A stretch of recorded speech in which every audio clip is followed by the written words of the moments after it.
So this is a annual blessing that I do to bring good fortune into my life and to kind of use the trick of law of attraction and manifestation. And what I always use are bulbs. So I do this once a year in the spring.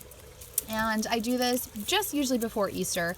And so basically, I always tell people use bulbs. When you're going to do any kind of planting or seeding ritual, use a bulb, because a lot of times when people start to use other seeds, if they don't grow, if it dies, if it starts to grow and then it stops, people get really superstitious and think, oh no, is my, desire not going to come to fruition? Or is, did I do something wrong? Or is the universe mad at me? No, it's just the planting. And so the thing is, unless you have a green thumb and you love doing plantings, then just use bulbs, because it's very difficult for the bulbs not to come up. So I love gladiolas because I've never had a problem with them blooming.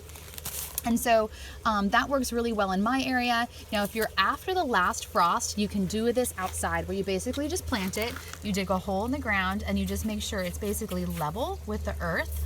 Or you can go ahead and bring it inside. Now, what I've done is I've put my blessings or my manifestation, my wishes inside, and I just put them on a piece of paper and pop them on in there.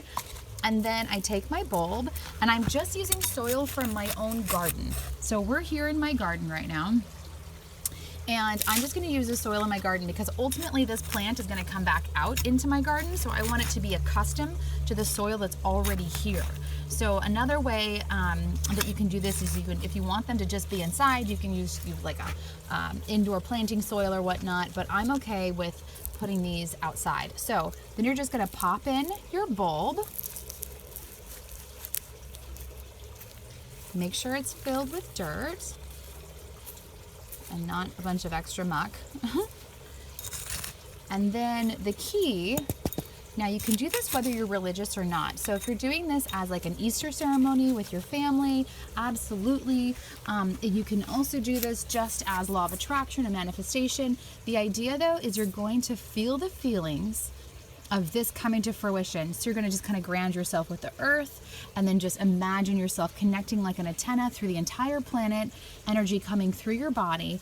And you can either do a prayer or just a blessing, or just a sort of a communication with the universe, your higher source, and just really feel the feelings and imagine this coming to fruition.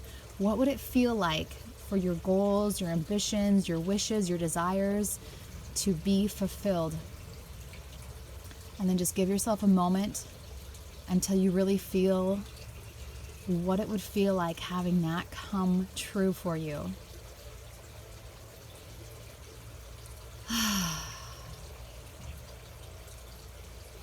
And then when you have it, then you're going to either put it in your home and just watch it grow and nurture it, or you're going to, as I've done with this one, you're going to dig a hole and put it in the earth. And then just make sure that it's level with the earth, and then know that this is where your seedling is coming out. So this is where your desires are coming out. And then every time you walk past it, just remember this is coming true. And every time you think about it coming true. This is how the manifestation process works. It doesn't work with thoughts and words. It works with feelings and emotions, and you want to see the end result. So imagine the end result coming true for you. I hope you enjoyed this. And if you do it, definitely comment down below, or let me know other plants and flowers that you have had success with. And I'll see you in another video. Thanks.